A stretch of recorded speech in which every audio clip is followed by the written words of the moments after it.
Good morning, good day, good afternoon, good evening. Hello, whatever time zone the world you gamers are. It's your Blue Archive Gacha Whale, beginner artist self-proclaimed, and your boy, Tosanyu. Welcome to the art stream. For today I will be drawing VTuber fan art of a Hololive VTuber from the 5th gen, which is Omaru Polka. Polka Oyo.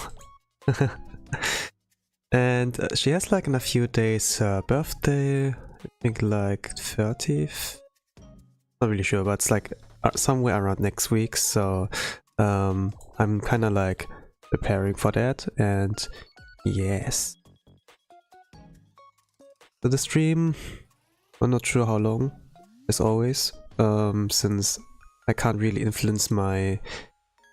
can't really predict like how fast I'm going to be with my art, but at average around 2 hours. If I'm like fast, then it's gonna be like 2 hours.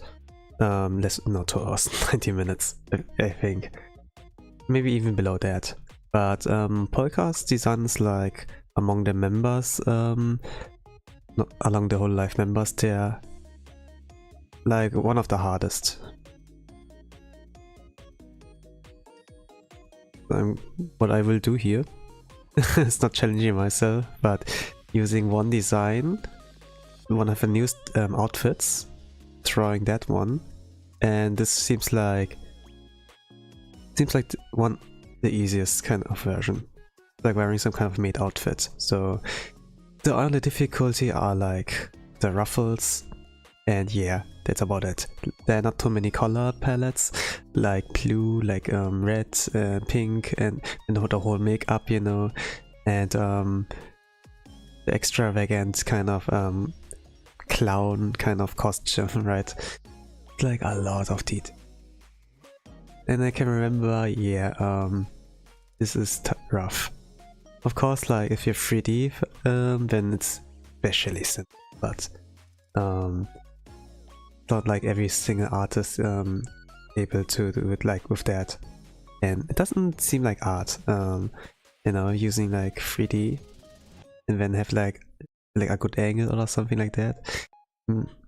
Yeah, maybe you can use the reference, I guess, but yeah, this is like all I can think about with like 3D. Some people will like it, some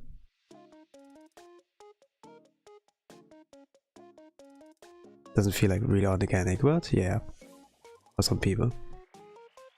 But there's also like some ways you can like use the 3D.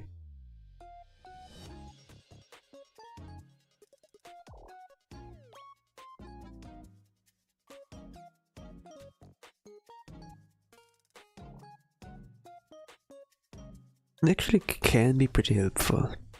Like if you're at a rush, when why not?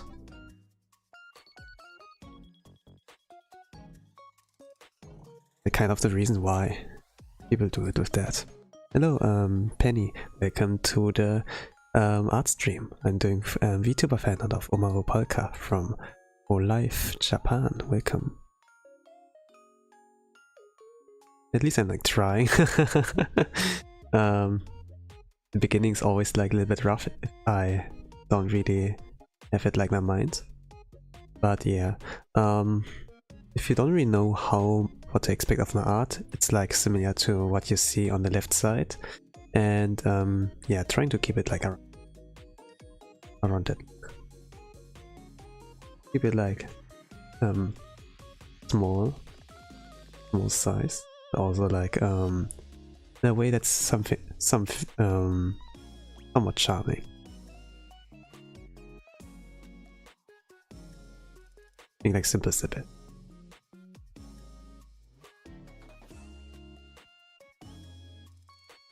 Like a sausage arm. Alright.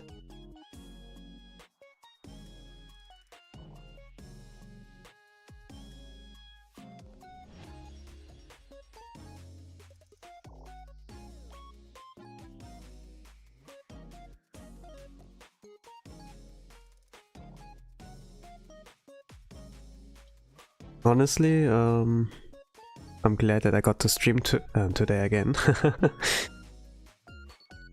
It's always like good if you have like something on your plan where you have like something to do. I'd started out my day somewhat productive. Like I went ahead and like cleaned the house, but yeah, then afterwards it was kind of like kind of playing games, you know. My favorite PNG VTuber, I am. Welcome, 8, welcome, and hello. I'm doing like an art stream again. From Omaru Polka from Hololive 5th Gen. Yeah. How am I? Let's say like my day would have been like kind of boring if I didn't had a stream scheduled like this one here. Like actually got like something to do, like regarding it. I would like say I feel better. I'm like better. Hope you guys are like doing fine. It's kind of important, you know, that you have like always something to do during the day. Like playing games, having like freedom. It doesn't really feel like freedom, you know, if you don't have like something that keeps you like going, you know, like something to do. It's like not really freedom if you can play games whenever. I don't know, like when there are absolutely no restrictions that like keeping you intact. Things are like not really that great.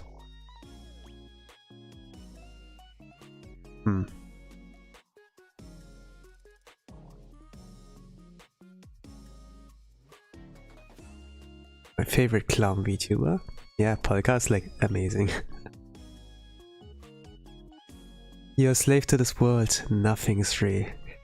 Pretty much, I would like say. Even if I am like that, if you like reach the age of going to pension, right? Like when your brand is getting paid and everything. Like when you go to pension, you don't have to go to work anymore, right? And then it's like the state that's like paying you out, you know. Like some welfare systems have like that. When you work like until you're like 67 or something, like in an age where you're like an old man. It's like yeah, that you don't have to work anymore, and instead they pay you. They'll pay you for that everything. Something America doesn't have. Like this kind of welfare system, but something like that is in Germany, for example. And even if I have like some pointless privilege, I guess I still want to work.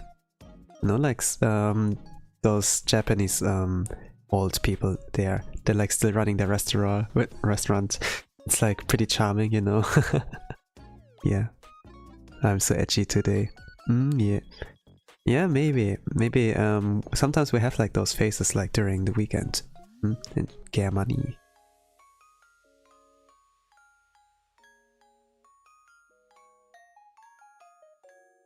Yeah, I hope you guys are like doing fine. That you had like that you guys have like something to do, or like something that keeps you like productive, going. What else?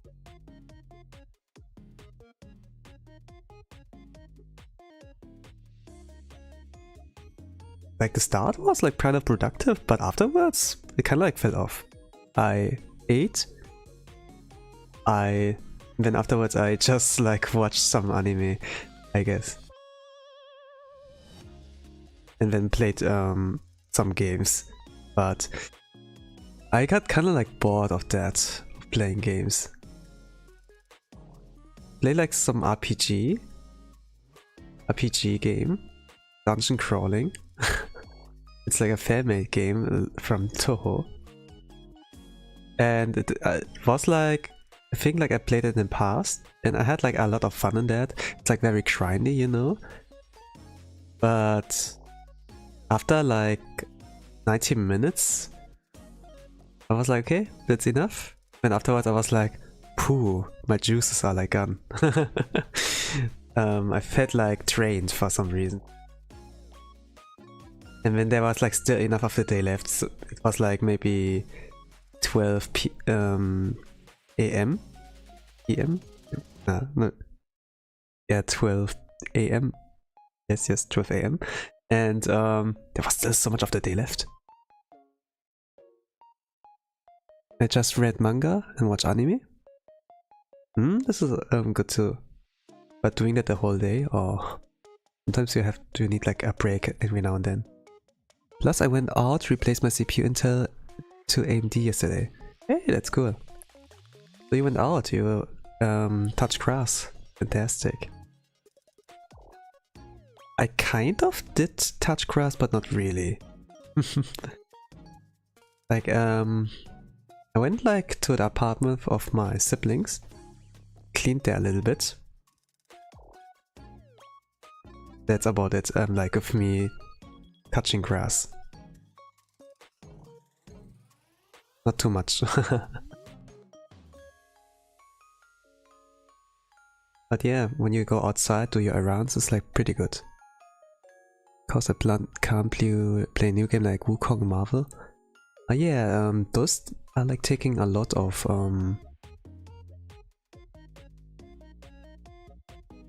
requires a lot of hardware power of your PC, I guess.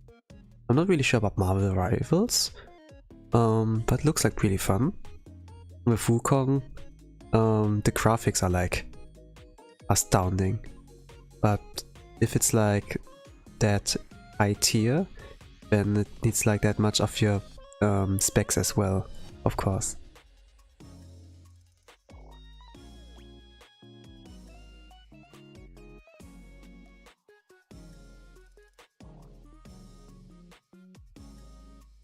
And I hope it goes well for your PC.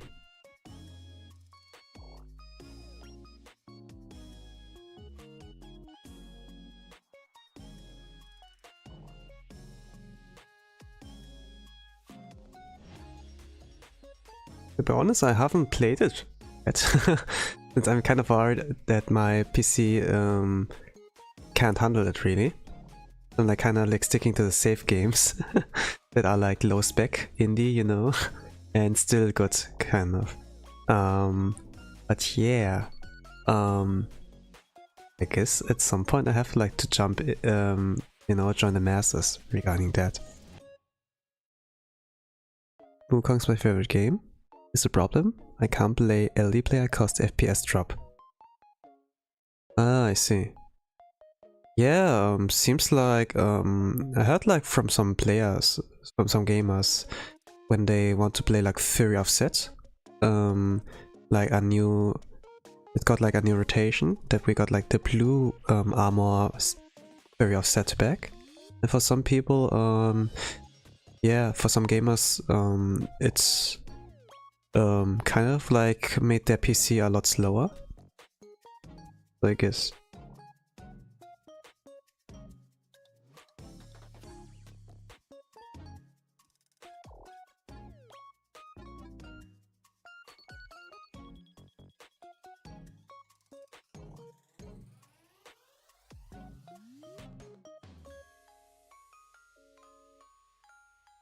Nah, it's really a battle of the hardware. Sometimes you can play the game, but then some point your PC is going to make like some really loud noises and be like, "Gamer, I can't survive anymore. You have to turn off the program, please. I'm barely hanging in there." Ah. Then it's like it makes like all the sounds, and smoke is like emitting out of your little bridge in the air, and it doesn't look like it. I don't know why BlueStack's much better than LD player. I guess like LD BlueStacks is like more, how do I say, it doesn't use too much of your, let's say it's like kind of budget friendly. Yes, let's say that. When I use like my old laptop, could like play things like Princess Connect Redive on it when it was not EOS yet, and yeah, some other high-spec gacha games on there. What was like a little bit difficult for my old phone to handle. But if I was like trying something like Mumu Player or other emulators, it didn't work well. So BlueStacks is like the most friendliest, I guess, for like low specs. But when I hear like some stories for some other people, they try to run Blue Archive on their beef PC when it doesn't work well, and then they switch to something like LD Player, then it works like all better. So yeah, can be like different for everyone. But yeah, from my own experience, I see like, okay, BlueStacks is good like for lower spec, and LD Player or any other emulators better for like higher spec.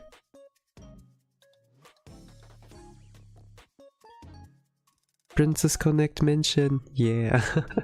I mean, around this time I was like watching Hololive English a lot, and then they have like those collabs, you know, with like the gacha, with some gacha games, and they had like a lot with Crunchyroll to do at the time, like interviews, right? And those were like there on the forum, for example, and then maybe there was like the kind of suggestion, hey, we have like some games there. We have like something like Princess Connect. Maybe you can promote it for us. And I remember like Kali, Gura, Ina, maybe not Kiara, but yeah, like 4 out of 5 of the Hololive members. They actually promoted the game. Kali did a original song for it. Iba show. I remember. Did Gura do it? No, she did not. I remember Kiara was there. I remember Ami stream. This was something. But yeah, Ina's stream was like an art drawing stream, and this was like really relaxing. I cry every time when someone said Princess Connect. Yeah, I understand. I mean, like EOS, yeah, and this is like really bad. Doesn't make Crunchyroll look better. We have like nowadays not a bit of an opinion there, and more things are like coming up that makes its reputation not look so any better. Yeah.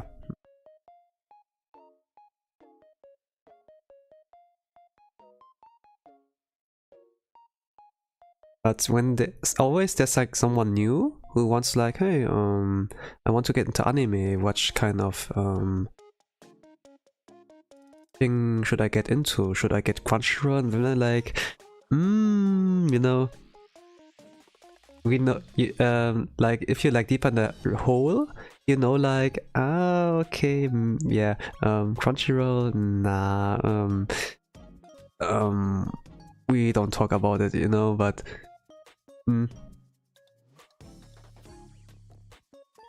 it's like kind of like hard. And you want to tell them about some things, but it's like surface level, you know, and then it's like they hear it like from a neutral standpoint, it's like, oh, it doesn't actually sound so bad, you know, but yeah, if they're really like interested, I guess, maybe look further into it. I can only give you like surface knowledge. Don't want to taint your opinion too much, but at the same time, there are like good reasons to like stay away and supporting Crunchyroll. Like, yeah. I remember Fauna did a gacha game. Yeah, she did for Blue Archive, like a few streams, like at the beginning, and then I remember like Gehenna's swimsuit summer event, like with Iori and Essina, when those got like released. There was like something like that.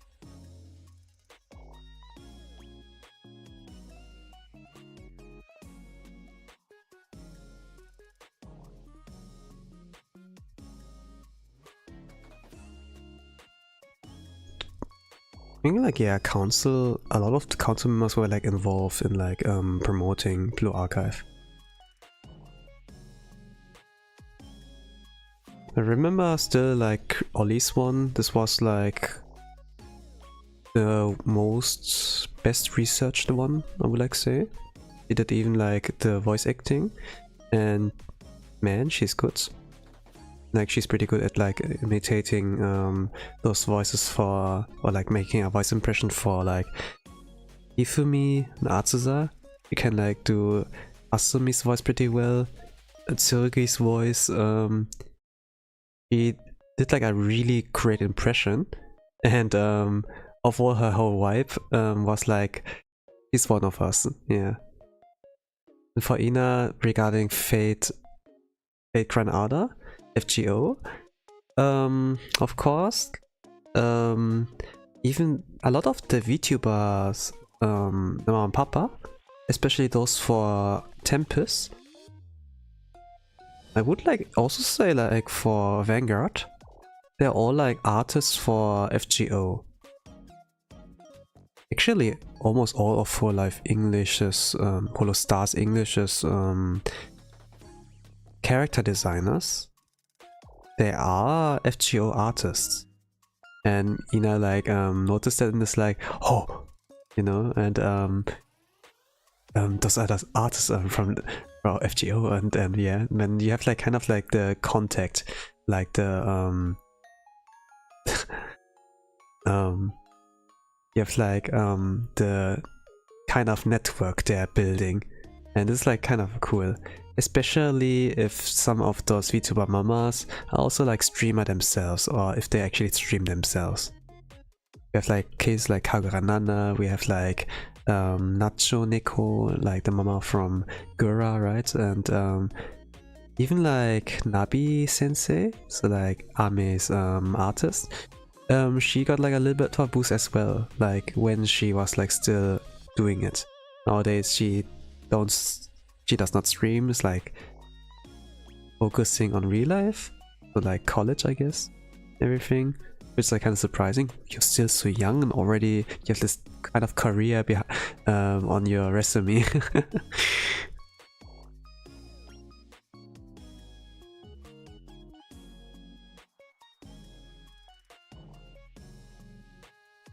I really like Heiko Spell's mother artist every time they mention her. Yeah, yeah. Mika Palazzo?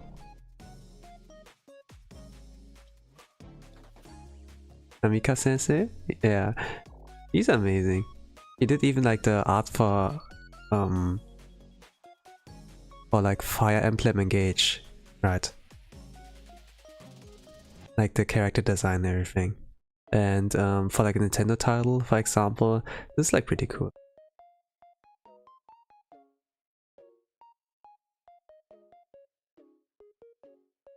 Really vibrant color use, I like it pretty much.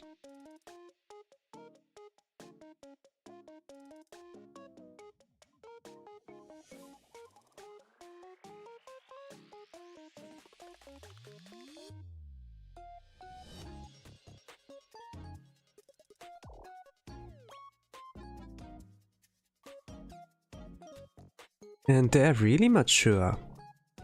Like, of course, there are like some artists that kind of get frustrated by the backlash, you know, from like the West, and then they're not used to those kind of reactions, but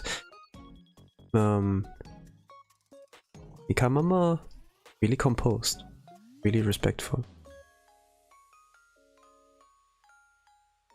And at the very least didn't like answer really anything, and use social media like, you know, like for work. Of course you can like use social media to like get all the good stuff, you know, and be like, yeah, I'm there to like see the cool art, see like memes, you know, sometimes interact. This can be like the cool thing, but when you're like not the consumer but the provider, right? If you're like the dealer, the truck dealer, not the truck consumer, let's say that, and then it's also like kind of the best way to use it. You just go there, sell your good stuff, and then you peace the F out. That's all you do. That's all I do, for example. I only like go there, like post my art, my stream schedule, then whoosh, I do like the peace sign, and then vanish. That's all I do. I do. There are like rare times where I actually like check tweets and then respond to those.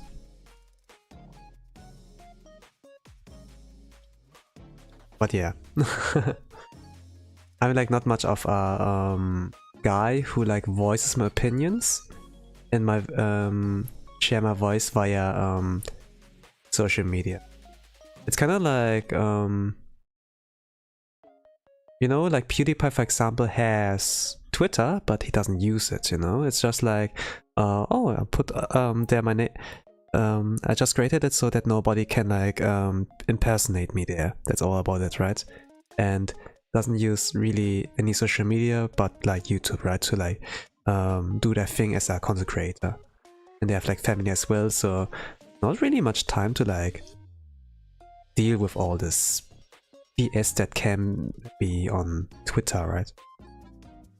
Like pretty wise usage. Of course you can use it to like promote yourself, yeah, and strengthening a bond, but it's like a kind of, it is a, like a double-edged sword. And you need like, I don't know. It needs like really good timing on like using it. In this kind of usage, I guess like Hungry Clicker, the artist Hungry Clicker, is like pretty good. They never post a single thing, like they don't write a single thing and like do interaction farming, do like those, you know, retweeted X times, like it X times, and then we untrust the character, something like that. It's really like, they just post art. But they keep track of the events during the that's like going on, gaming events, tournament events, and birthdays, whatever. And they post. And it's like not really random. It's like kind of there's a connection between events going on during the day, during the week, in response to like the posted artwork. It's like kind of like Sugoi. Yeah. And everything they like brought out was like kind of crazy, really like high quality. And they draw they post drawings on a daily basis, and it's all like high quality in all different art styles. When for example like in Smash Bros, like a Steve player from Japan won, they did like Minecraft Steve artwork. When like MKLeo would like return with its Joker and like do a good comeback in like Smash Bros Ultimate, then we had like sick Joker artwork. But then there are also like Street Fighter events, and something would happen there, and then there would be like Street Fighter fan art, and it's like amazing. Like this is like one of the best ways to like use social media, just like post art and peace the F out, and you get your following anyway. It's like about do but don't talk. It's like silence is gold, right? And actions speak louder than words.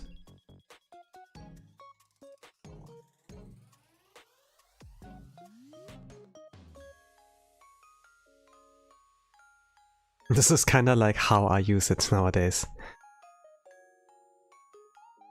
But with like YouTube community, you can do that. This is like makes more sense to voice yourself, but still like don't do too much. For some it's like for like membership for example, I guess it's like really good if you can use it like that. I really like loved from Amelia membership posts. Those I really enjoyed.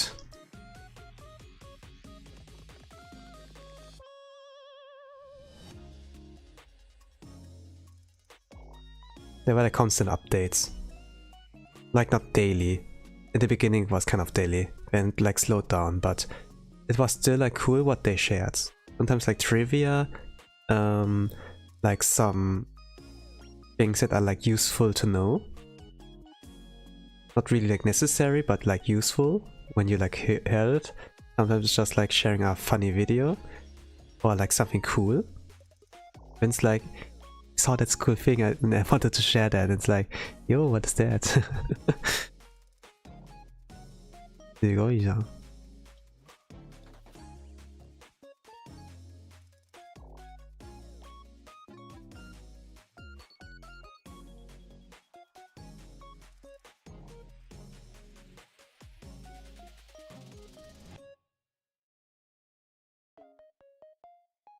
But yeah, regarding like the wrong usage of like social media, there was like this one kind of character arc regarding this one guy who wanted to go viral, you know, and did like everything in his power so that he would like go viral, gets like a lot of followers and a lot of likes, and it's kind of like the danger of like getting attention, like wanting to get attention.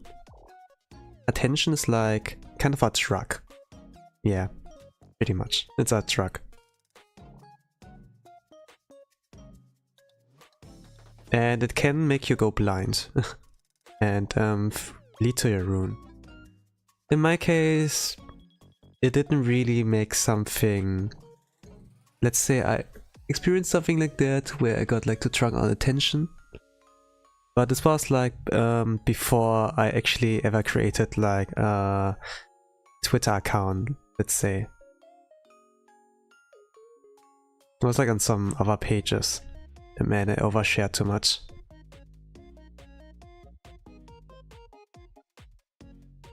And what do? You know, you don't do anything productive, you just like share things, whatever you can like find and try to like go viral, you know. It's like acting like trying to be a class clown, just get a little bit attention, be the reason why people are like laughing, you know, and then you're like the talk of the day, something like that. But it's like not really it's not like genuine, right? It's just like it took like a lot of time for me to like actually like learn like those things, especially when like when you go into streaming and you know, it's like more important to like be yourself. Of course, if you do like video content, you can like just script your stuff and be like whoever you want, right?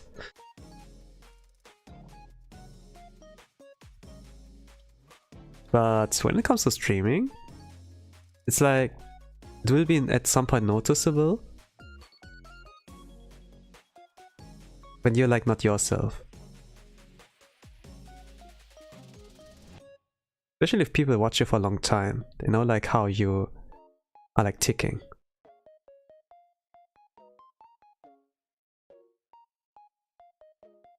And then they can like catch up to like catch on to like certain things, yeah.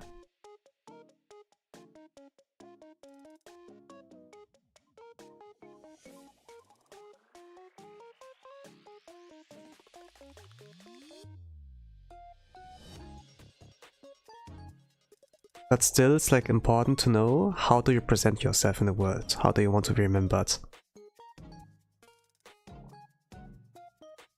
And I didn't really wanted to showcase myself as someone who's like constantly needs of attention, you know, and tries like to, you know, get anything started on like interaction, on like, yeah, I want to go viral.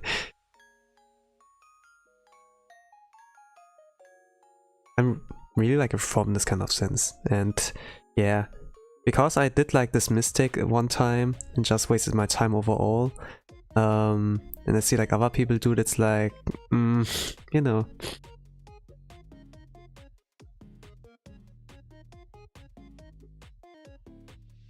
And some people who like looked up to me and become like streamer themselves, they actually like they fell into this attention kind of trap. Like, you know, that they're also like hungering for more attention, like trying to go viral. It's maybe not be like the intention to do so, but it's like the real similar pattern there. And I'm like, yeah.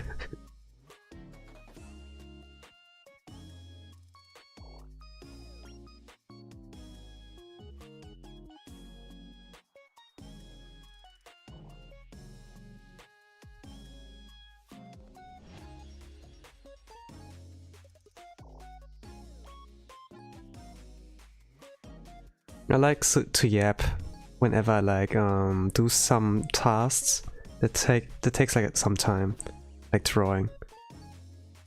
I take it slowly, and while I'm like yapping and move my pen, something on the screen get created. It's a natural progress, and yeah, it's like kind of interesting for me to see. Of course, there is the way that you can just shut the F up.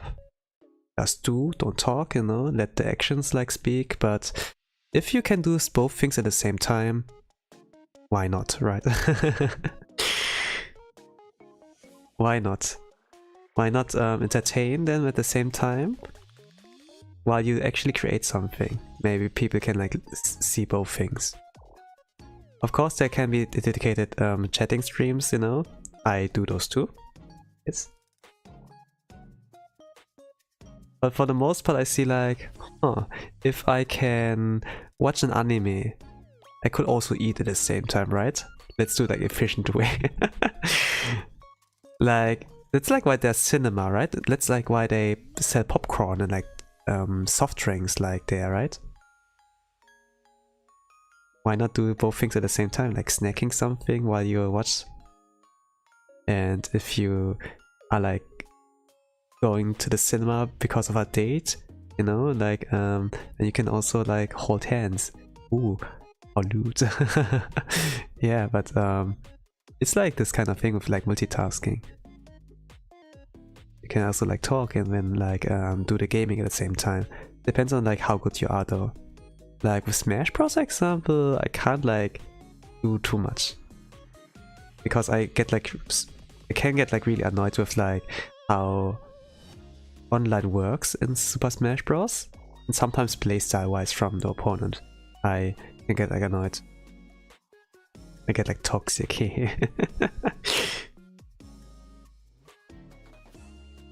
I don't really enjoy playing like this kind of competitive game on stream.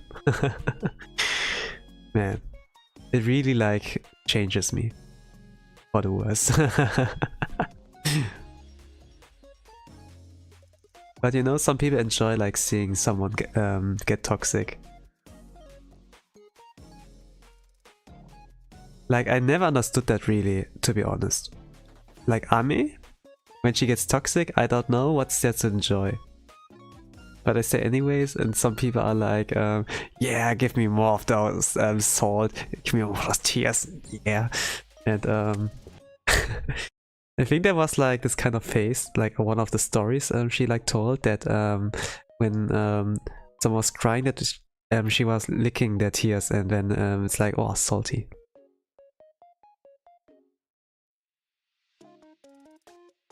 It sounds like kind of like, huh? Like kind of unbelievable. Like of course like tears are salty, but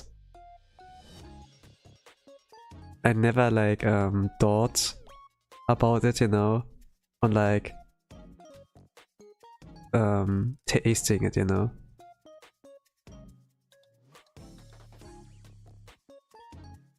Like maybe when you like cry on your own, you know, and you shed so many tears that some are like landing on your mouth, you know, they like pulling up your nose and be like, yeah, maybe you like taste it, but it's like never like, you know, when someone else cries, you go up to them and like lick their tears. It's like, huh? I never heard of that. Oh gosh.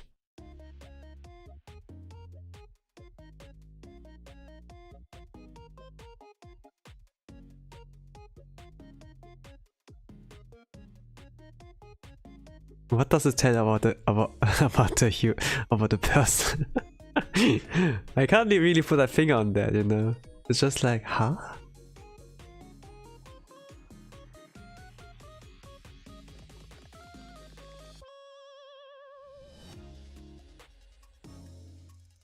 But the more you know, the more you know. You're so salty.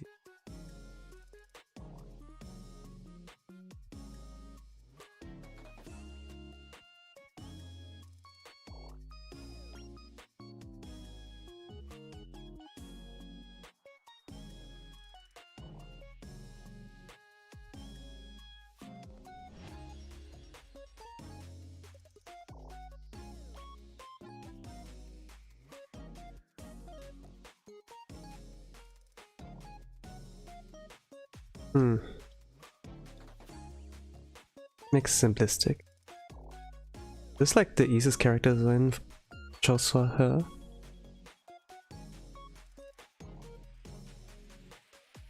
Of course I can go for like the more difficult one, but I want to. Simple is the best.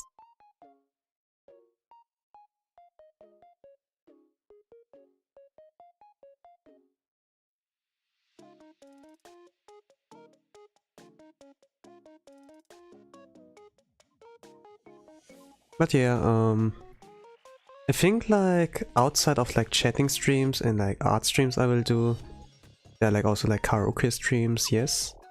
But the main gaming content always was like something like Blue Archive. But you know, we have still the issues with the localizers. It didn't really disappeared.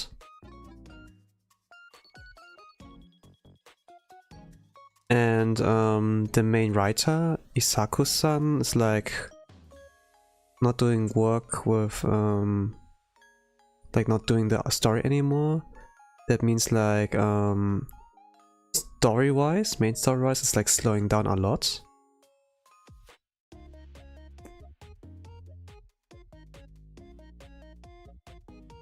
And Bina, I still didn't got like rank 1. So there won't be like too many speedrun streams where I like try hard.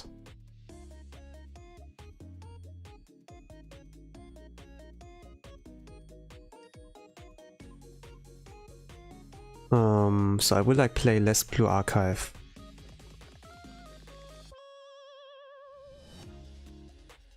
Or in general, like I will still play it, yes, but I will not stream it that often anymore.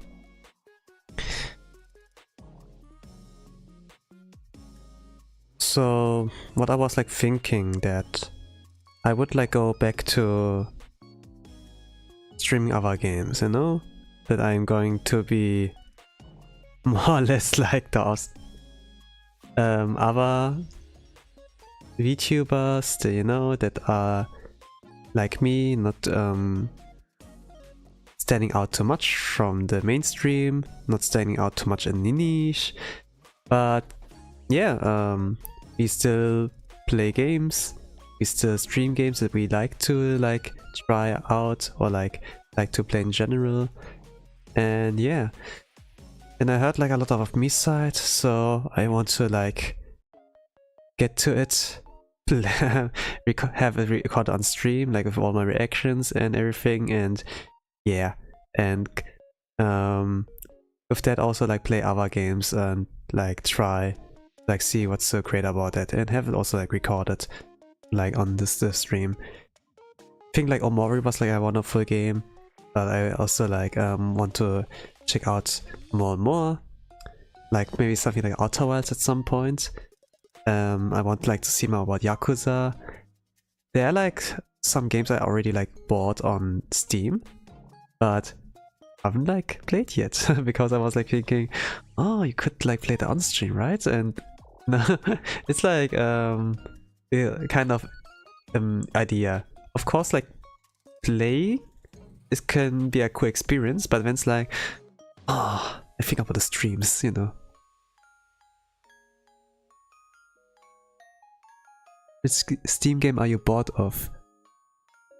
What am I bored of? I'm not really bored of any theme games, but I would like say of like games I haven't like played in a long while. Might be something like Skyrim, I guess.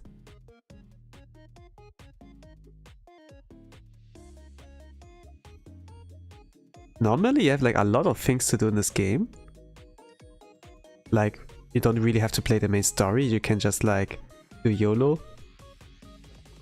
I think like I finished it at some point, like 7-8 years ago, I don't know. Like the Elder Scrolls games, you know? Like Oblivion, Skyrim.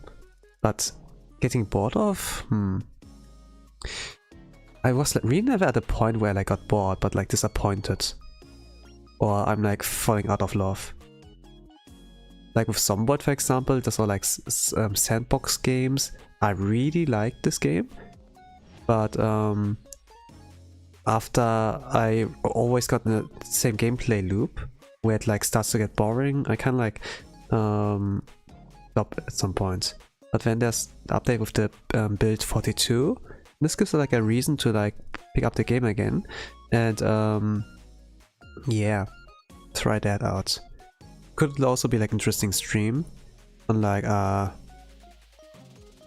Project Zomboid Gamer to like go back to playing it again with like the newest build. Is it Roblox? Nah, I don't really get Roblox, to be honest, you know? I was like thinking, is this something like Minecraft, you know? Is this a sandbox game? Is it something like a game with a setting, you know? But I think it's just like a game engine in the end, you know? And you can like make there many kind of games. Like I saw something like Roblox Blue Lock, Roblox with Blue Archive characters, right? That you play as the students, shoot at each other, something like that. That you can make many different games. I think that's kind of cool, but yeah, I kind of like trade a few Roblox game concepts. And then so I was like, oh, okay, this is Roblox, I was like thinking. Until I like kind of like discovered more when I saw things like in Reddit or like via YouTube videos. Just like Epic 7 Guild War.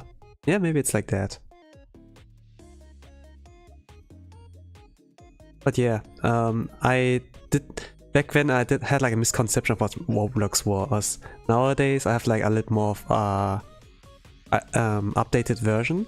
Like, not updated version, but my knowledge is like not updated in that regards on like what Roblox is, but no, I don't really dislike it or I get bored of it. It's just like, yeah, I never had really a reason to get into Roblox games.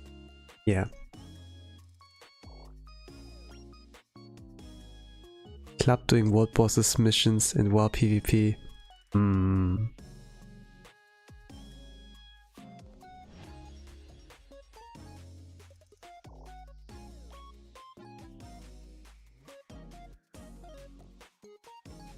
Yeah, Steam games I'm getting bored of. Let me actually like check. Bought too many things. But it really got started into some of those. But some I like kinda like stopped playing. I know like there was this one German RPG maker game called Vampires Down.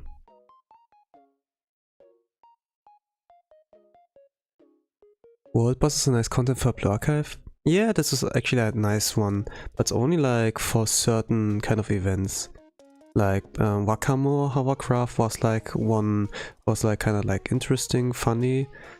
But when it was like main story related with like Volume F and like Prenapartis, Shioko Terror, this was like super cool.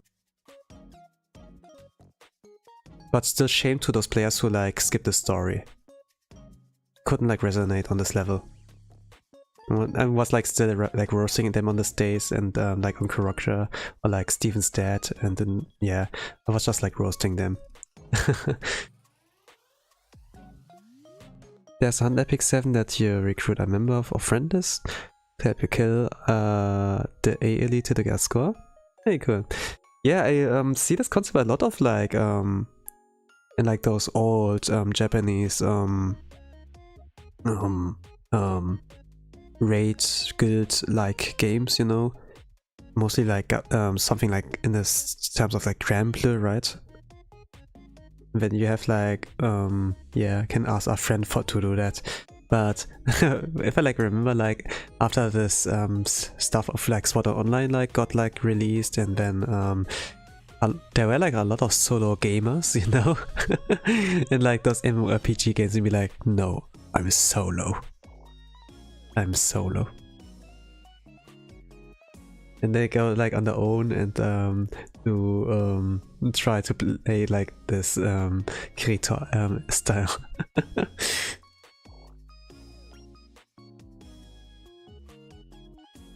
Ah, okay, let me see. I have like something like HoloQ in there, but to be honest, there are like so many new updates in there since I last played it. When I last played it, it was like still a demo. It was not even a full version, like 0.3, 0.7. But now it's an actual game. It has like a lot of content. It's something like Jump King in there. I played Among Us one time. I wouldn't like say I'm getting bored, just like you need a lot of people. Yeah. I think like the only games I like... I kind of like got bored of. Or I would like say got disappointed is like Vampire's Down. It's like a German RPG maker game. I enjoyed like the first 2 parts.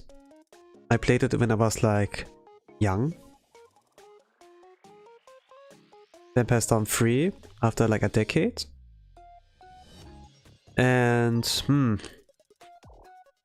I played like less than 1 hour on it. But the writing was so shit, the pacing was so bad. And I kinda was like not vibing with it anymore. Even like the art style was like kind of out of touch. But yeah, it's pretty much a kusoge. It's a kusoge. I haven't played it since August 13, 2022. But yeah, maybe like when I get a Batsu or something, I'm gonna play this trash game. But yeah, there's not really any Steam game I like bored of. Like some I like bought, but haven't started yet. And most of the other games I already finished. Okay, maybe like the Prey game I got like bored of. Like some games I started playing and then didn't touch it anymore. Because maybe I got bored, yeah.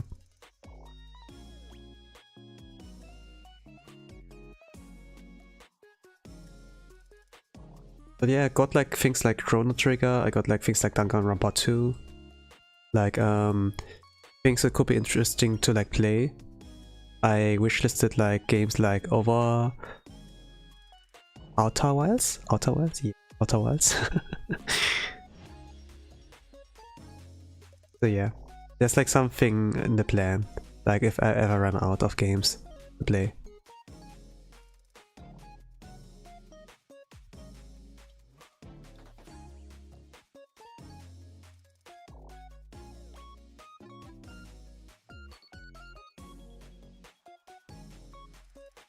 Okay, Granblue world boss is pretty easy, cause OP unit in Granblue? Yeah, I would like think so. To be honest, I haven't played Granblue really. I can't get into it really as well. But Aniki was like, oh, you can watch the anime if you want to play like Granblue Fantasy Relink. I guess, yeah, you can get pretty much the gist of it. I must like say I watched the anime adaptation and was like, yeah, pretty solid.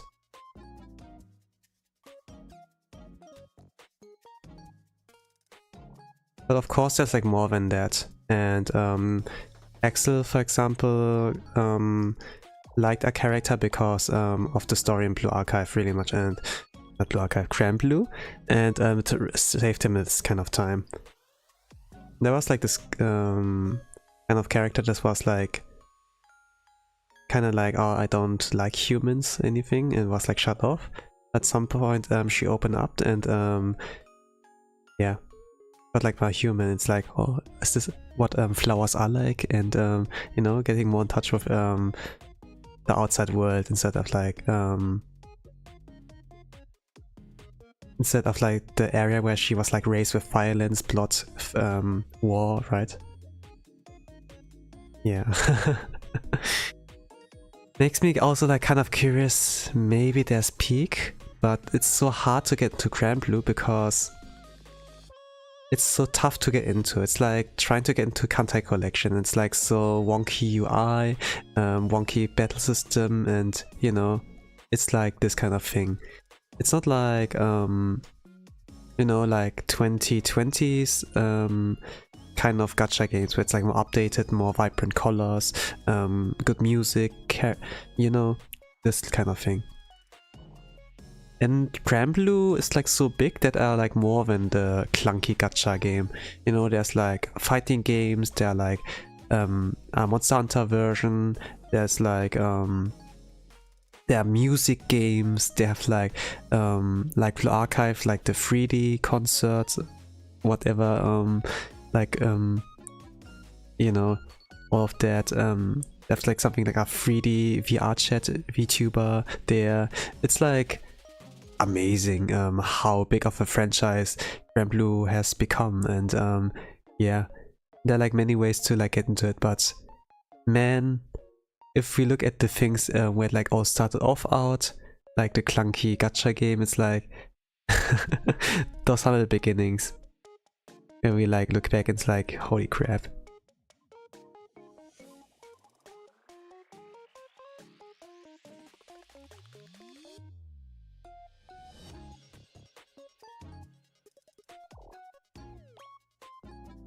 Yeah, and it's a Japanese game, to be honest.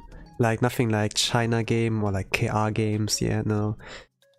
Like it's kind of like rare for like a Japanese mobile game to be like pretty good. There are like really few Japanese mobile games I like can think of that are like, when I got into like gaming mobile games regularly, it was because of Azur Lane or like things like Arknights, and both are like from China, right? Those kind of games. But when I would like discover things like Idol Master, I would like discover things like Princess Connect, right? And those are like made in Japan, like an example. And it's like, yeah, actually I do like the heart of like made in Japan game. Even though it's like really it was like really clunky, you know. Kankole is like made in Japan, really clunky, but yeah, there's a reason why those doujinshi artists, for example, they got so attached to one character, because there's like something like permadeath, right? And when they lost like a beloved ship girl to like one mistake they have done, and then they forever like treasure them, you know, like in their art, in their drawings, and it's like not horny, but wholesome, you know, like how you get attached to a game character, like in this kind of way. Like permadeath, wow.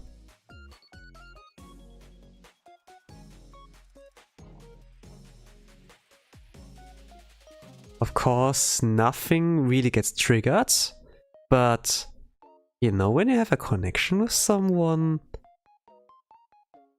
when you really like the drawing, you know, the art of like this one girl, and then you make this permadeath happen because you did a mistake, yeah, there's like this emotional connection, and like something that gets triggered.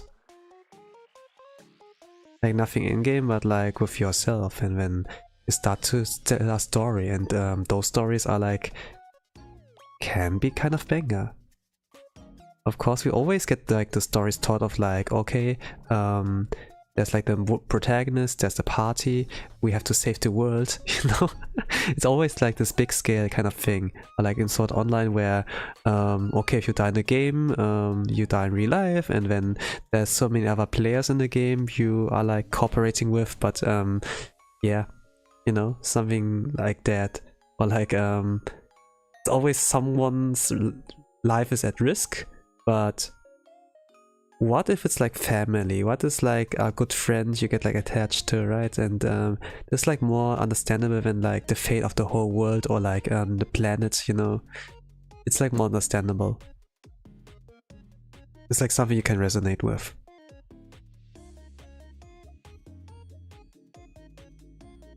Or like a girl you really like, as you know, if it's like this kind of target audience.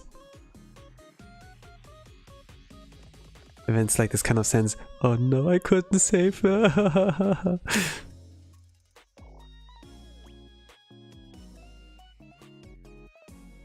But yeah, but like anti-collection really like had like some stories of like pain and separation.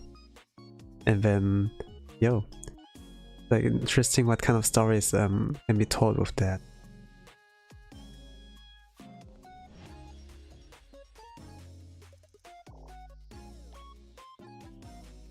Like even things like FGO had like some stories with like their really bad rate up thing, right?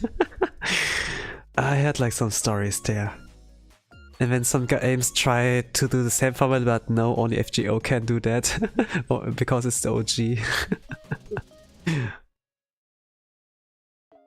And people can't do something like Kankai Collection anymore because it's the OG, you know? You can't copy the OGs.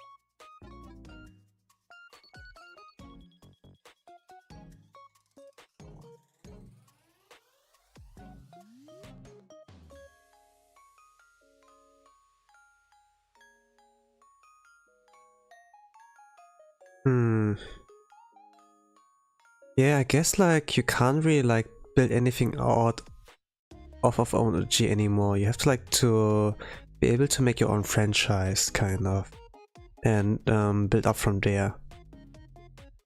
It's like why I think the new Genshin Killer or like stuff like that ain't it. You have to like to create something new instead of like, yeah, try to reuse a formula, like old successful formula, like FGO, like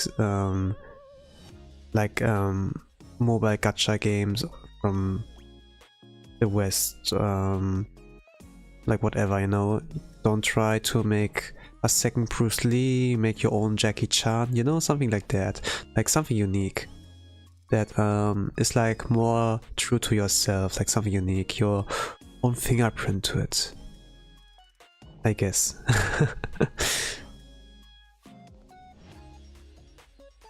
Some people will like it, some people will not. For example, I like play like Brown Dust 2, and it looks like really beautiful. It's like those 3D pixel graphic, similar to like Octopath Traveler or like the new Dragon Quest III remake, you know, that you have like this 2.5D but like with 3D backgrounds, and the characters are like 2.5D, like somewhat RPG maker like, but also like pixel like, right? And it's like the combination of like those two worlds, and it looks like really beautiful. And Brown Dust 2 has like something similar to that, a 2.5D, also like adventure kind of like way to like explore the world. And then they have like 2D, all the bouncy like 2D, and then the age rating gets like increased to like 17.9, and then the art can get really spicy. They're really generous. You get like every day your free pulls, free your pulls, and and when the events, there are like so many tickets, pull tickets you can like farm, gacha currency, and I'm like sitting on about 2,000 or 3,000 pulls in total, and it's like crazy like how generous the game is. When it like first came out, or like with like Mushoku Tensei collab, this like where I joined, there I was like spending some money to max out Roxy, both versions. But then after that, I didn't really spend, but the games like keep giving me more, and it's like crazy. I don't think I will like pay anything more at Brown Dust 2, but maybe some merch, I don't know. But yeah, it's like really generous, and game graphics are like beautiful, and then it has like something like Momo Talk, but really spicy, rewarding live 2D there, interactive live 2D.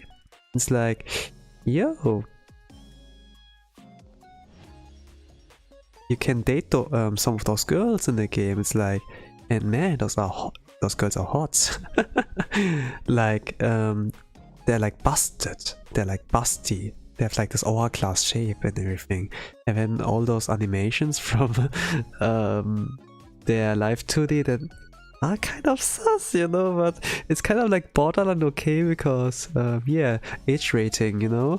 It's like not Other Lane where it's like age rating 12 or 13, like for young teenagers. No, actually it's like for almost adults. It's like crazy. How is this still on Play Store, you know? Like, I'm impressed of like Brown Dust 2 in this regard.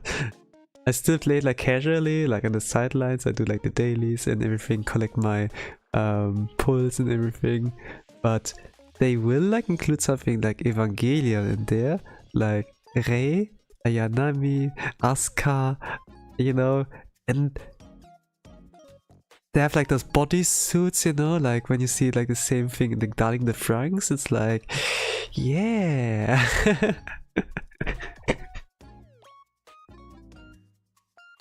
Like the little boy in myself speaking, the little boy, but I'm big boy, kind of. But yeah, you know what I mean, right? It's like kind of like the joy of like collecting beautiful girls, yeah.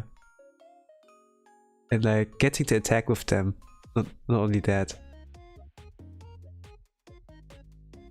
But yeah, I guess normally it's like, yeah, I was like talking about the wonderful graphics, about like how the world feels, and then I was like kind of like drifting to Momo Talk, and that you can date the girls, that you can like collect all those busty hourglass shapes waifus, you know. It's like, yeah, what is the extra, what is the main content actually? For now it seems like that the fan service stuff is the main game now. The other things like does you know, whenever you want to present something, you know, like that's just the book cover. It's like this Polish game. It's like the generosity. It's like this. But when we like open the book, it's actually like the cultured stuff that we are here for. So yeah, I guess the fan service thing is like the main game, but it has heart, it has a soul. It is like built with love and like something in there. And the characters are pretty well written. there are like some things I'm like kind of like raising eyebrow, like regarding story writing, kind of. But I see like a lot of potential. There was like this kind of side story in like an alternate world. They do like something like that. Like the original setting is like a fantasy world, but they have like some other alternative worlds, like where it's like they're like in our worlds, in a real world, and they're like their school uniforms and everything. Instead of like going on an adventure and like chasing after a warlock or something, it's like, oh, we are going to school and or some problem happens at the school, and then it says like something really to do with like urban legend, something like that. Or they're like in the sci-fi near future, and then they're like robots running around, something like that.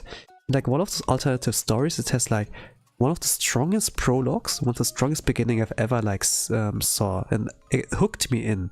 It's like it can have really good writing, actually, and build like really good characters. Like it was like one of the best beginnings I've ever like read in the Browners 2 stories. Like the one with Früh, and where Olstein was like yeah, something happened with Olstein.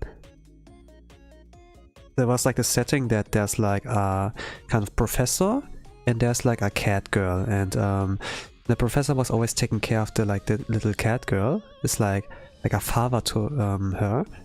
But then something happened to the father, and it's like yeah, that they're like there for revenge, or like a revenge story kind of, and like about a little girl that like lost everything, so pretty much. And then she has like some kind of power, or the professor gave her like something that can like yeah, change like the tides, just like something of a that leads like to a that's like the kind of plot armor, plot device, or like a turning point in the story, something like that. It was like one of the strongest beginnings, kind of. And yeah, Browners 2 pretty good. But I don't know if that's a good stream game, since like for the most part fully voice acted, and I can't like do much really. I can like do my commentary, yes, but I can't really do anything much. It's like I press buttons, I comment, then move the characters, have like maybe the battle system 1 or 2 times, you know. It's just like, for the most part, oh, just press enter, you know. It's like easy.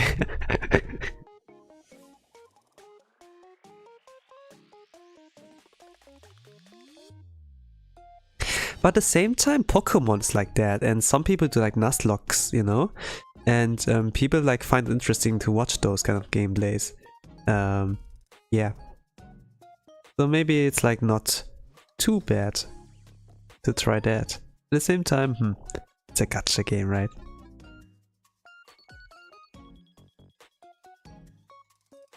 But yeah, Browners 2 is a pretty good game, to be honest. Like, it's not really about the fan service, actually. Like, the fan service is not the main game. I would like say this is the extra. But the fan service actually good quality.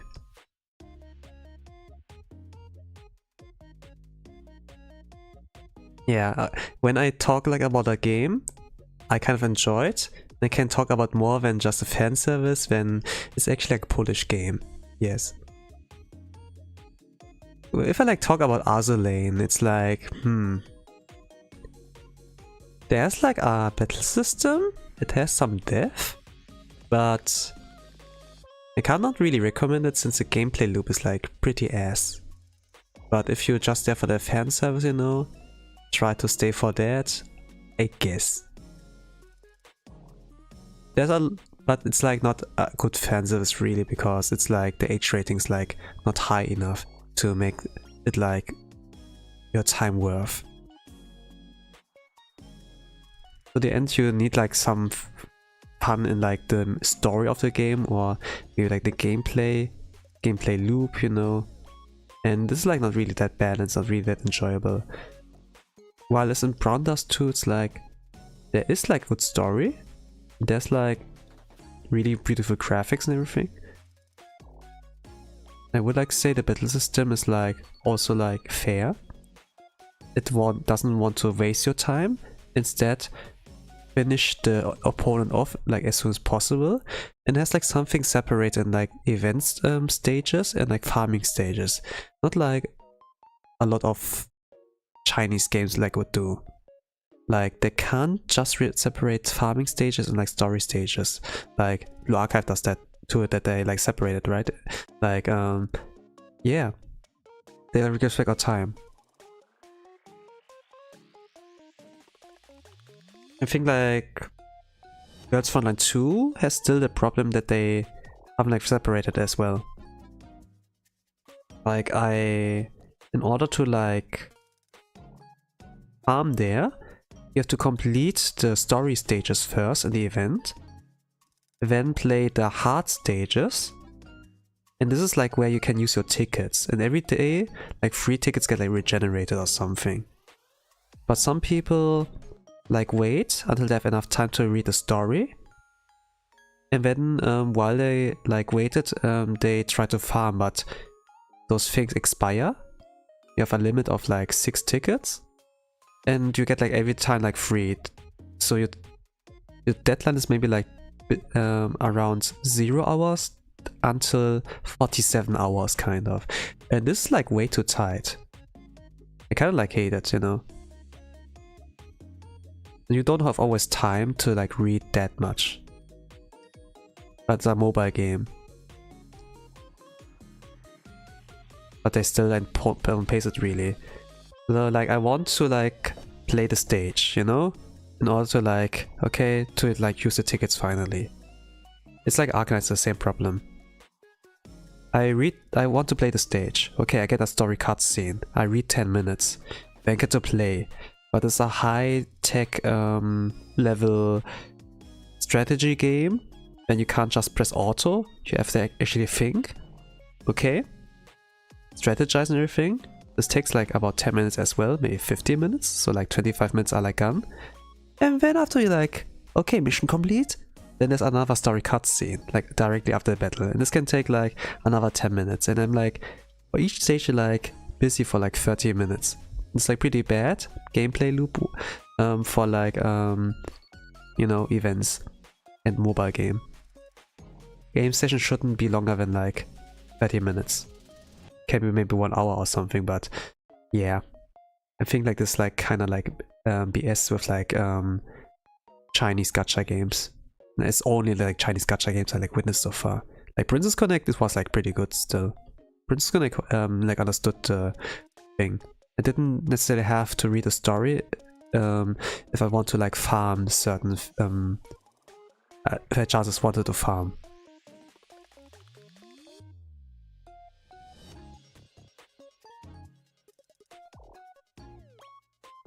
Okay. I yapped too much. I can just do the color actually now. Let me do that.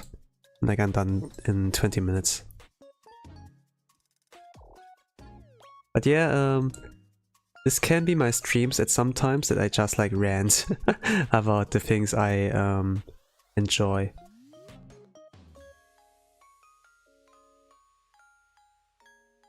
Like sometimes you have to like call out the bad things about a game you enjoy. But at the end it's like also like, yeah. In the end, even like some of those Chinese gacha games like Other Lane, Arknight, Girls Frontline 2, they have like those issues that they can't separate their stuff properly. The game is still like still fun. The designs of the girls are like wonderful, of the characters. The gameplay has like depth. The music is not bad. Like Arknight, I would like say sound design wise, it's like among the best, and it's like secretly like collection for good music as well. Like those are things I appreciate. But the stories suck. The writing sucks. But yeah, they do like the gaming aspect like pretty well. Maybe like that's why like things like Genshin Impact are like still like going alright, you know, like open world. There's like what pulls you in when like all the good character designs, you know, like those kind of things. Like before you like how to say, before you like go through the stomach to like convince them, you have to like please their eyes first, right? Something like that. Something like that. Like the restaurant kind of strats. Like if you are like a cafe, it's not only that the food has to be good, but it needs to look good, right? Something like that. Like please their eyes first before you like you know, fill the stomach with like yummy food. Something like that. And yeah, Chinese gacha games understand that. But then Japan does everything alright. And then I saw like Heaven Burns Red is like released, and like for us global guys.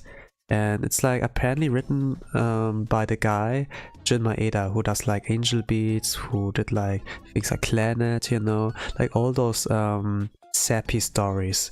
And I'm kind of looking forward to playing that. But yeah, I'm like kind of busy. I also like play Girls Frontline too, and I did a little bit, but I guess if I want to like check out a story game, you know, but that's like also gacha, but mostly story, I guess I gonna check that out. Maybe the grown-ass man like me is going to cry by reading the story there. I hope it's like free-to-play friendly. I don't know how like deep the gameplay is. Probably deep. But yeah, gonna see about that. But also, man, I still like watching the Hololive girls, and you know, thanks to them I got into Blue Archive. Thanks to them I got to see like things like Princess Connect. Then Kali has like something like Starseed collab. What was that? What was that? Starseed. Yeah, it was something like Starseed, you know? This game is cultured. But yeah, I don't think we're gonna bother that much playing it. But it looked like cultured. I was like watching the stream. He had like this kind of cover song, English version of the opening song or something, like Brave New World. He did like a transliteration of that, and it sounds like pretty nice. I love the lyrics, and it's like from like the one who did the music is like the same one who does like many anime openings, and she kind of like came back like in the music business, you know. He did like for Kanta collection anime like the opening song, and then she made it like for Starseed, and like pretty cool.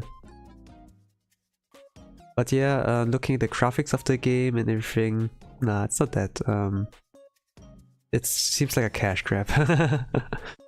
I installed it still because, okay, Kale or Imari. But yeah, maybe I'll like will try at some point. It's like pretty much that you're the only guy there in this world, and then there are like girls, like Girls Frontline, that they're like android girls that are like built like humans, you know, and you are like the human guy there, and then you have like some certain kind of power, like not only the type who like do the strategy thing, but you have like a unique power. You have like the power of the star seeds, and you can heal them, like shoot your seeds star seed or what.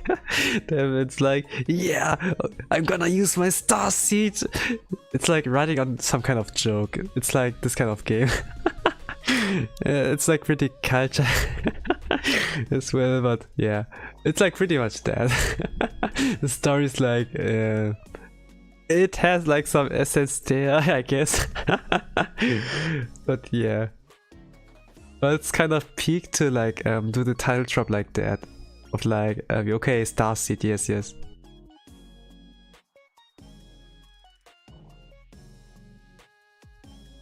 But yeah, nothing too interesting. But I have it installed in like one of the emulators, but I don't really know.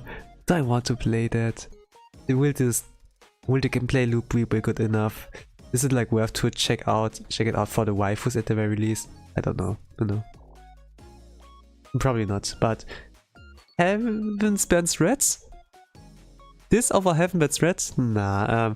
I will check for. I will for sure like maybe like check out Heaven Spans Thread. They do like some collabs, right? Like they had like with Angel Beats, like something like that. If the thing they like try more, maybe they have like some good stories there. Like Jin Maeda's a good writer.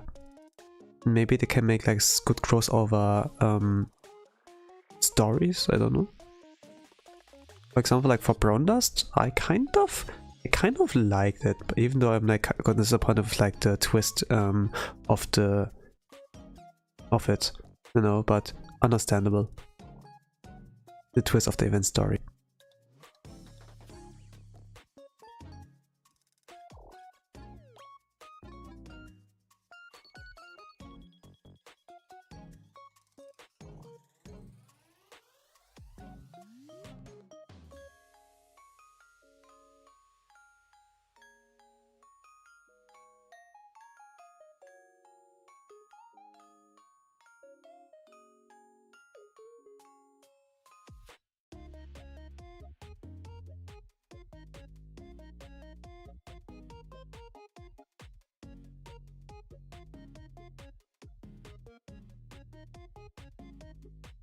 But yeah, even though I talked like about mobile games and everything, in the end, I still like am a normal gamer as well.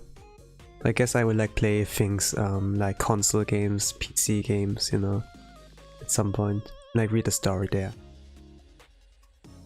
And since I read like Blue Archive story, you know, it's like just pressing enter, sometimes playing it, you know, playing it out. But yeah.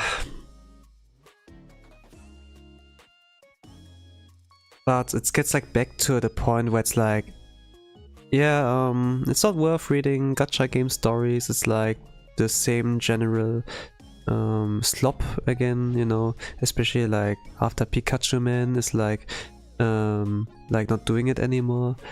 You know, they left like the team. It's like I don't have a reason to read it anymore, especially because of crappy localization, you know.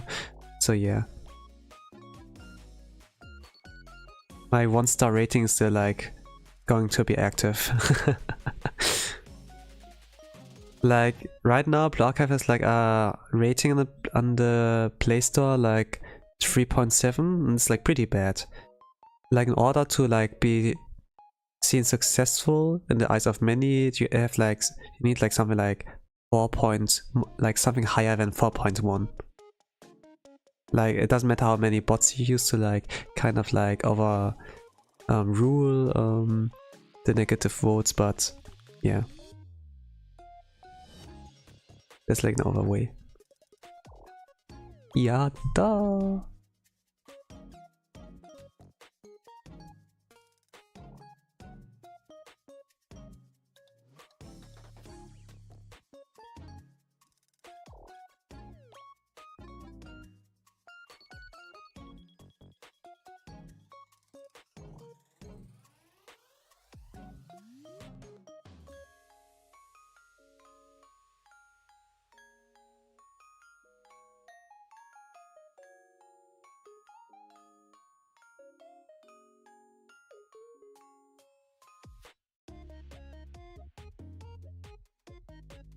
But yeah, I love Blue Archive.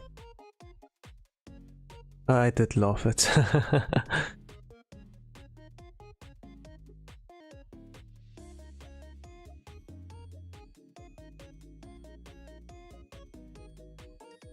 It's like this one Batman X-Men meme. I'm like sitting on my bed and just like having a picture frame of like past Blue Archive. Like good times. Okay, let's use the other metaphor. You know, it's like you are like looking back on the good times, kind of. And you're like opening up a photo album, and when you see all the pictures where you were like a little brat and like see spending time with other people, right? It's like really nostalgic and like looking back at those old times. And when you look at now, it's like not as good anymore.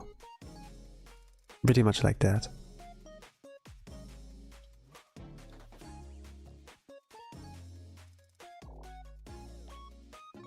I don't really know if it's understandable, but also like it's like sometimes back in the days, like one of the good ways for me to like spend my time on like just opening my my photo album at some point, seeing myself in younger, like seeing all the moments I like captured.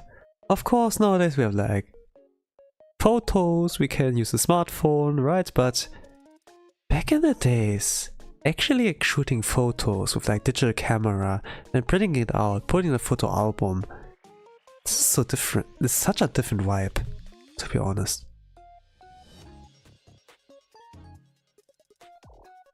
Just like opening the photo album, like sitting somewhere down, just looking back at the times. Kinda miss it. Kinda missed those good times. Sometimes you kinda recreate the effect if you look at old. If I do like, okay, let me do the month in review or like year review and looking back at my old streams, like what I thought about it, you know, like looking back at some moments. But man, photo album wise, there's like nothing that can recreate that much. Don't do certain clippers, don't they do something like tributes, you know, events like picking all their favorite moments, you know, from streams and like compiling that, something like that? To be honest, I never watched those kind of tributes, those kind of tribute clips.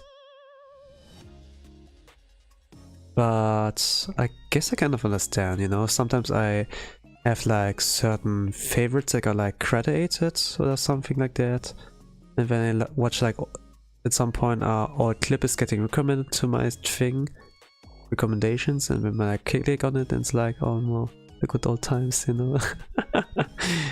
I guess it's like something like that.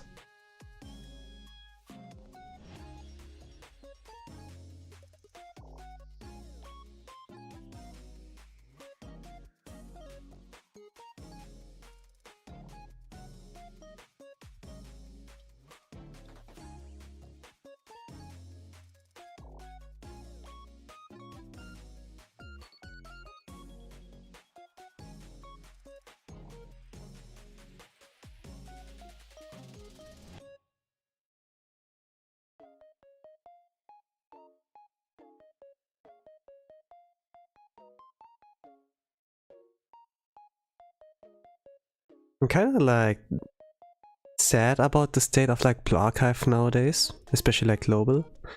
But at the same time, I kind of like, I'm like not too sad about it, I guess. Like it's regrettable, but at the same time, I will have more time, to be honest.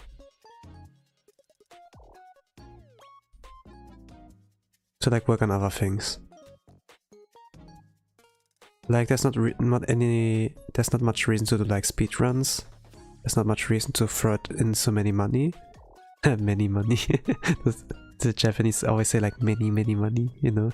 But yeah, I don't need to throw in as much money, you know, like investment wise. And with that, I don't have that much reason to be like, okay, I got it thrown so much on investment. I need to like make use of it. I need to like at the very least do good at a rate, something like that. I have like those traps are like gone. I have nothing that's like holding me, you know, down, and it's like forcing me to like try hard. There's like nothing much anymore.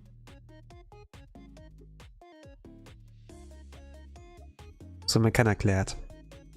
Of course it's not gonna be always the case, but I can like kinda like take a breather, like recover, and be like, yeah, I'm gonna focus on the art. I guess I focus on other things on my channel, yeah. Something like that.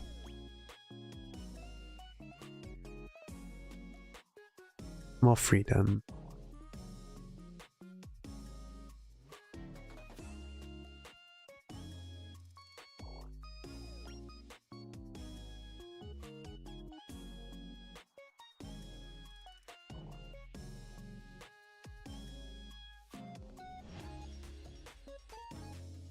But yeah, I also have to thank you guys.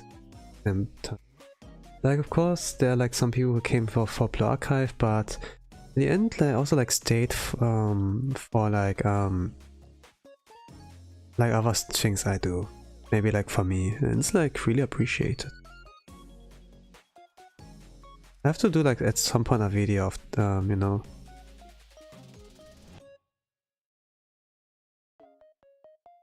for like that purpose. I was like not expecting much when I like started out the channel.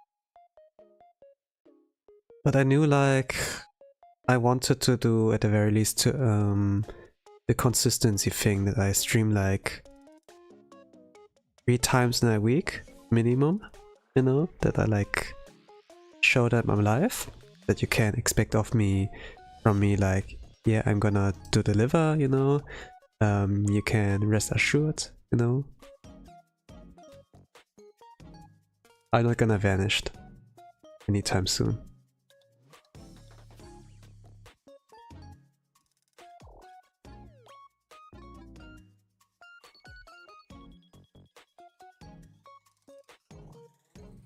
And to be honest, streaming helps me regarding my day-to-day.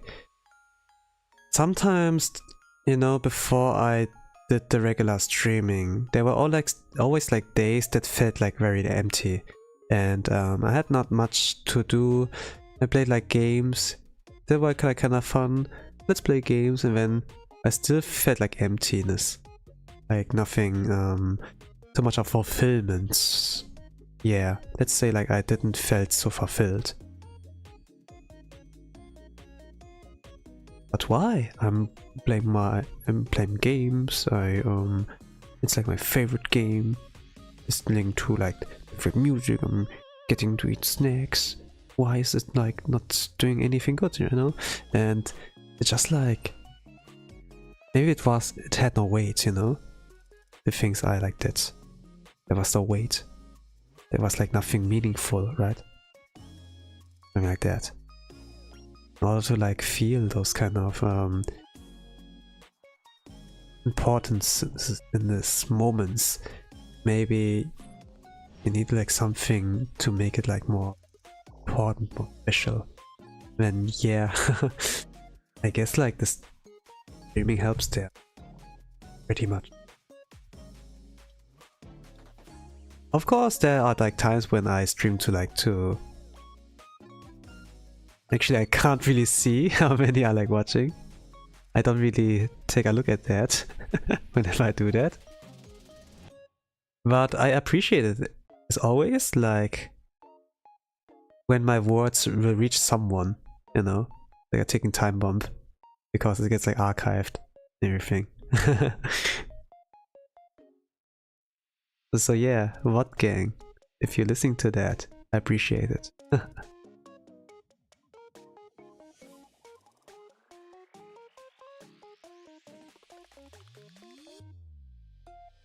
I appreciate it, like when I have like someone to talk to and get my words out and let it reach someone. Sometimes I will like talk really weird stuff, shouting out my random thoughts, what I like feel in the moment, like maybe my frustrations about the world, maybe like certain things like emptiness, maybe like a little bit of wisdom, you know, but there's like still meaning in like doing things. Like doing the streaming now, it like fulfills me a lot more than when I just use the free time to do gaming on my own things, you know, because I was like thinking, okay, I'm free, I can do whatever I want, but it is important to be like shackled by the weight of life at some point, to like really appreciate the moments. Like it's I guess maybe there's like magic in like doing things. Of course there are like things in the world that are like not as beautiful and such, but you know, like games are like maybe like based on like certain experiences in real life, right? That they're, when we go through a desert, there's like something beautiful and memorable about the desert because of the oasis we like find in there. And via those stories, like those games, we witness something like struggle in there. Like from this kind of point of view, games are like helping us to like dive into that and like experience the beauty of those kind of things. And maybe because I didn't had any struggles in all those days of freedom, you know, I play like games, I do like my favorite things and everything, it felt so empty, I guess. I not like to say that streaming makes me struggle, but for certain, like dealing with some weight, at the same time like trying to perform well,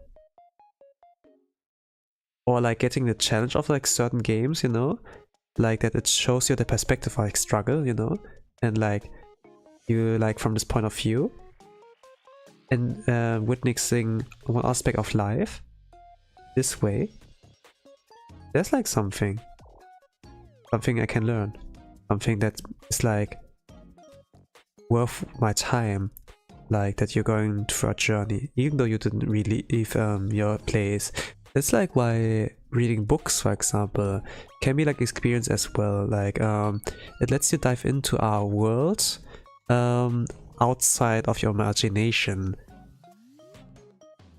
So and so on, right? And yeah, like that.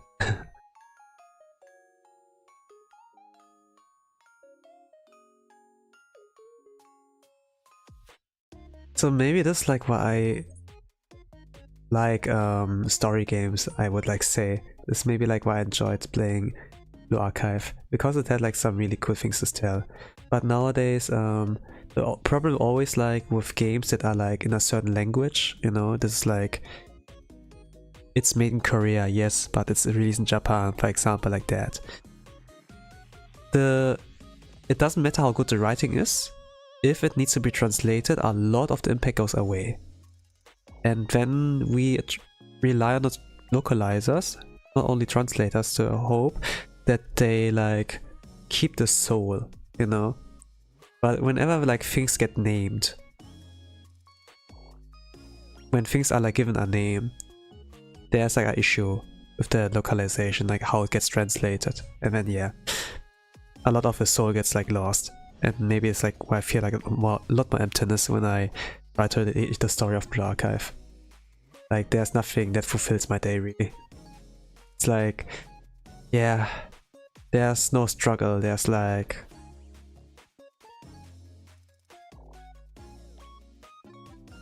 unnecessary struggle, maybe. It's just like struggle for the sake of like creating something that they want beef or something, you know. I guess they don't do it right.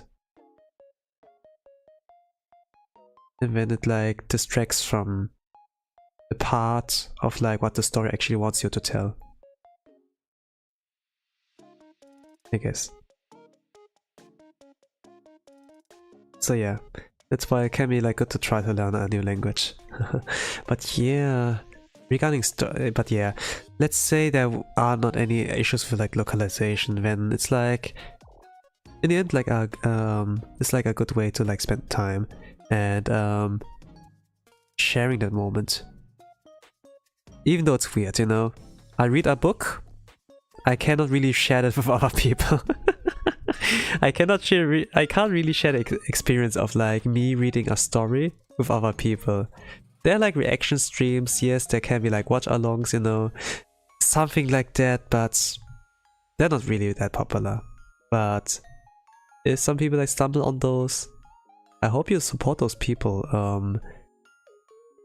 and like give a sign that you were there, like leave a like, comment on their stuff, and this will be like really appreciated. That lets them keep going, and this gives them a reason, the motivation to like keep experiencing more stories, you know, even if, like for the sake of like screen time, I don't know, but you help them like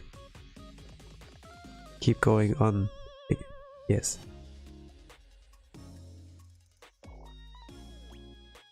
I guess I should do that more. I talk like, okay, do that. This is like good because of XYZ. And then, oh, I actually have to do that too, yeah.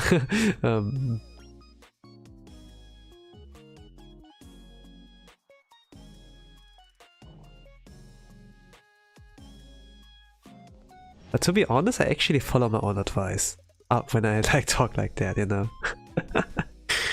I don't know like what it is, but it's like something really relaxing, something really like I don't know. Maybe because I do struggle sometimes with like talk. Maybe and this is like why the kind of moments of streaming are like fulfilling for me.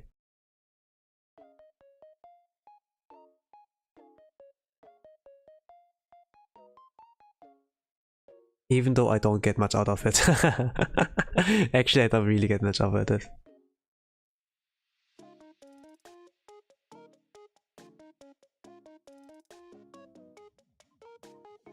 But to be honest, I don't really need a reason that I get something out of it. I stream just because, yeah, I just do it, you know. I put on my plan, and then it's like going to work, it's like going to school. I just do it, you know. It's not like I have big motivated. Like nothing at all like that. I just do it. And it's like one of the best ways to like keep going on. You don't need motivation to go to school, you don't need motivation to go to work. You just do it because, yeah, everyone else does it, right? For example, like that. It's like nothing big. No big secrets. No big secret ingredient on like how people are successful. Just like doing it. Of course you need a reason to like rank up first, but afterwards it's just like doing it because you have to. It's like bare minimum, and then afterwards it's like bare minimum. But sometimes while you like going like rolling, you know, like snowball effect, it can like turn out into something big, you know, that you get into a flow when it starts rolling the snowball into like something really great. And yeah, maybe this like sometimes how I like get into like talking and getting deeper into a certain matter. I don't know. Like my art streams are like not always planned. I know like, okay, I'm gonna draw X character, and then this is like what you will get for 90 minutes, 2 hours roughly. And then it's like, yeah, holy crap, I'm done with the artwork, but at the same time I feel fulfilled because I got to yap, and I feel good afterwards.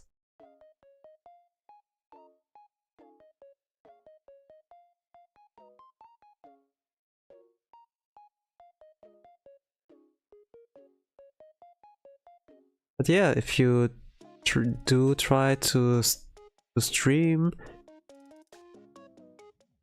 then it's good to talk. Keep it going. Even when you feel like no one is watching. If you like way too worried about that, you can do it like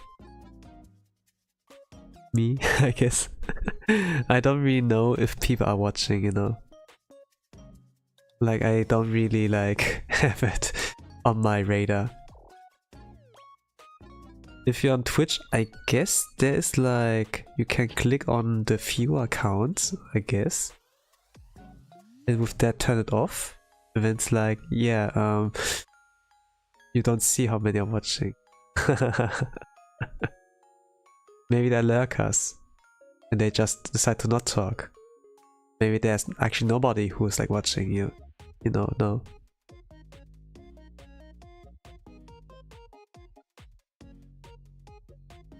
But if you start to stop caring about that, you know, like first of all, it's not on the radar. Second of all, you will stop caring about that. Then it's like good. It's like good. You don't need to like get attention of anything or so. It's like with me, like using social media, like attention is like a drug, and this is like, it can be good to get attention, but for the most part really bad if the only thing you want is attention. Yeah. I had like this kind of experience I like talk about briefly. Or like not briefly, but I ranted about it for a few minutes.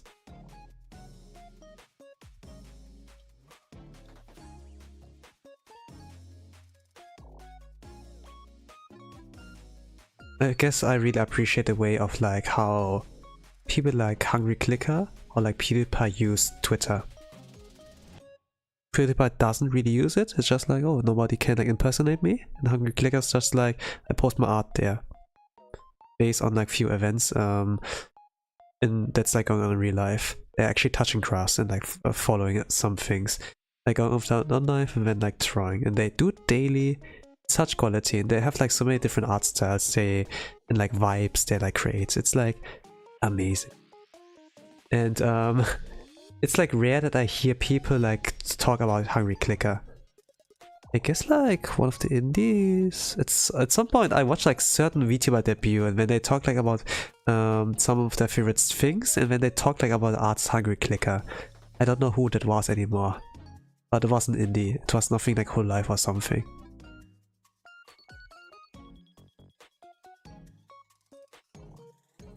I don't remember anymore. Oh gosh. But yeah, there was only like one person other than me who like talk about Hungry Clicker.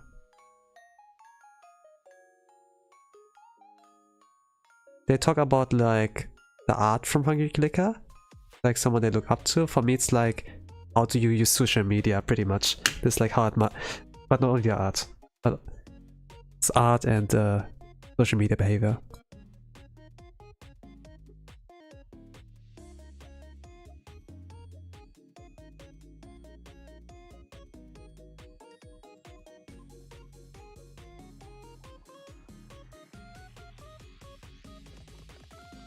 To be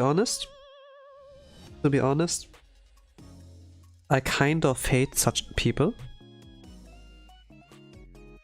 who are like attention seekers, social media wise. I kind of hate them, to be honest. Or let's say I hate the behavior, but not the people. Maybe because I did that back in the past, and it reminded me of things of myself. It's like why maybe people like dislike Subaru from ReZero, but to be honest, I respect Subaru. But when I see things at like attention seeking, like this one story in Odd Taxi, where this kind of boy wants to go viral and everything, and then like tries to like get attention of everything. At the beginning he failed, then he got like one big thing and then tried to ride onto that wave. And then it became like really dangerous. Could that happen to me? Like with the dangerous thing. Never happened. It was just like I never got any attention. It was at some point I was like realizing I'm just wasting my day. Like every time I'm like on my phone, I try to stand out, you know, be the talk of the day at the very least. Sometimes I have like minor success. Sometimes I get no success, you know. But it was like, but I think it was better to have no success at all, that I would like stop at some point. I did stop at some point. but not on my own volition. It's just like at some point my parents discovered like what I did every single day, and I was like not really allowed to like use the internet. No, like my C parents, they at some point like caught on what I would like do and why there are like things on their bill, you know. Because they would like pay for me like the money on my phone so that I can do phone calls and SMSs, you know. This was like this kind of age where there was like no WhatsApp. But I always used that to go to internet, like the money of that. This was like how it worked back in the days. And then, yeah, at some point I caught on. It's like, okay, I'm going to take that away from you. You get a Nokia phone instead. And then, yeah, that's like how it was. It was just like, take the thing away from me. At some point I will like recover. This worked. I needed help. Not to like get away, like stop doing the attention seeking, you know. Like once the medium was like taken away from me, my life overall became more healthier. I focused more on drawing. If I want to go internet, it was like, okay, I'm gonna connect some PET bottles. I trade them in the supermarket. I get like 25 cents for each PET bottle. If I have like 2, I can go to internet cafe. With 50 cents I can like surf for 30 minutes. This is enough. Just one session, 30 minutes, and done. You check your emails, you check maybe shortly what's going on. Maybe I like collect reference material I can use for drawings, you know, something like that. Maybe download 1-2 anime episodes and then go back home and then download the PC and use your collected material to do whatever your day, you know, something like that. It was overall like healthier with my life. Okay, 2 hours passed. I need backgrounds.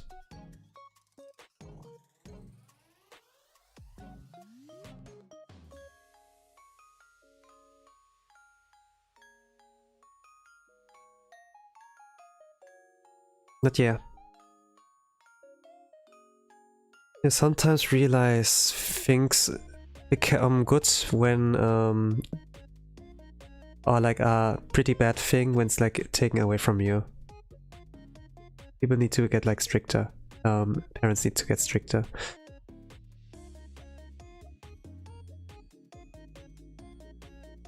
Or you need to cooperate. You need the help in a way that you're like willing to give up on like the thing that's like constantly locking you down.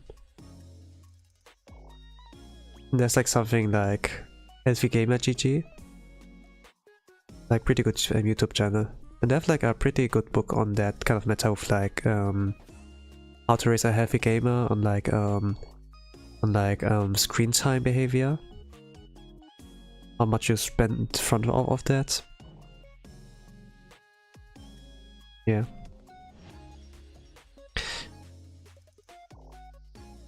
And to be honest, I kind of noticed, but I never knew it was like that I had to stop at some point.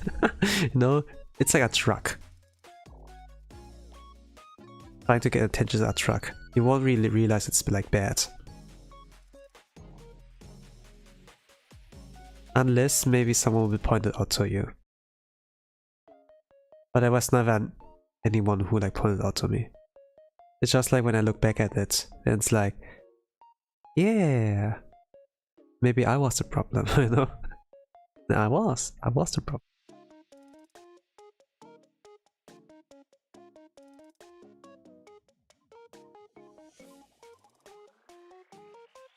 Yeah, I hope like the guy who was my regular somehow watches this, listening to me. even though I always did like German talk back in the days, I hope they didn't slack off on English. They listen to me right now. They maybe like can apply this kind of wisdom of mine to their own life. Like, attention's a drug, not a good drug, to be honest. You don't realize that's actually like slowing you down in life. For my pace, it stunlocked me. It stunlocked me. I didn't do anything meaningful in my life in this period of my time. I kinda hated it. But after I got away from it, actually I became productive. I did more with art. I got a lot better time management, by the way. And overall, my life became like successful just for this kind of instance, where I got like the enlightenment and like could keep it up for a while. I could like keep it up for about 3 years, maybe 2.5 years. I kind of like develop an ego, something like that. Yeah. But yeah. What is that? Ruki-san? Konnichiwa. Nihongo wo kotai. Ne. How do you read that? Hanashimasu ka? Ah, okay. Konnichiwa. Nihongo wo hanashimasu ka? 日本語は、僕の日本語は下手くそです。まだ勉強します。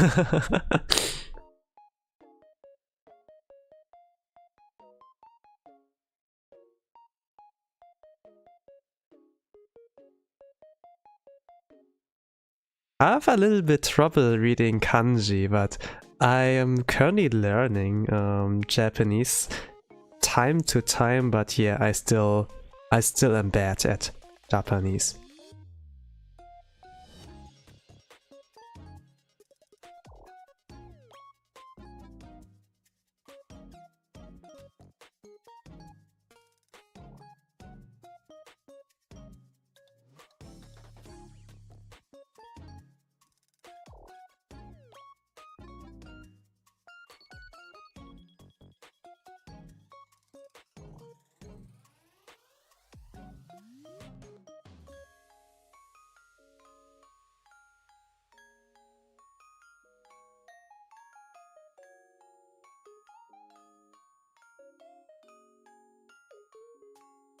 "あなたのアートはとても可愛いです。ありがとう。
Okay.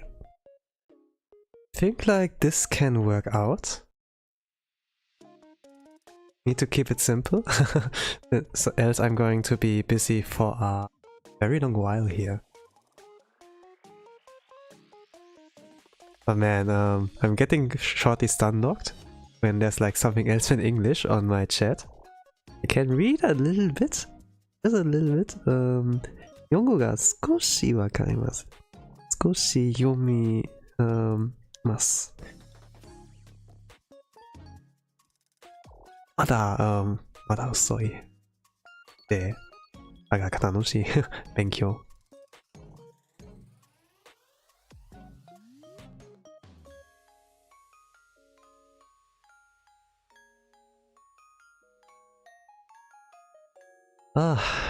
いました。I think. Alright, that's all for now. This is video fan art from Omaru Polka from Hololive 5th generation. Hello sir, how are you? Hello Mr. Big Boss. I'm doing fine. I did art, I got to yap a lot about whatever was on my mind, I guess. And overall, I think like pretty helpful to have some weight, some meaning in life, I guess. Hope you're doing fine. Any case, I'm done with this artwork, fan art from VTuber called Omaru Polka. And yeah, that's all for now. Dekimashita. I gonna call it quits here. So you are like free for now. With that, I'm gonna say, Otsukare-sama desu. Have a nice rest of the day, evening, and good night. Whatever time zone in the world you are. And with that, I say, bye bye.